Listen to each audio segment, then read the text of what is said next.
Hi everyone, আমি কিরগিজস্তান থেকে বলছি। আমাদের এখানে অল্প আগে সন্ধ্যা হলো, তাই দেখেন বাইরে থেকে কত মানুষ ঘুরতেছে। এটা হলো বাচ্চা এখনো রাত বাজে 9:10।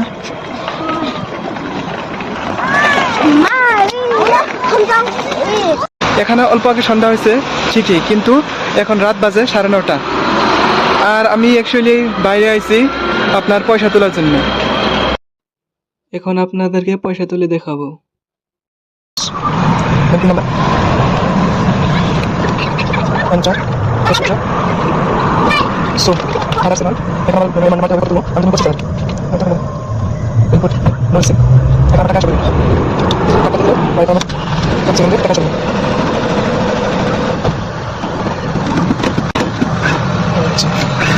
এখানে আছে 25,000। 25,000 কিরগিজ সুম তুলছি, আর এখানে 28,000 ইন্ডিয়ান রুপিস কাটছে, মানে 3,000 বেশি কাটছে আমার এখান থেকে।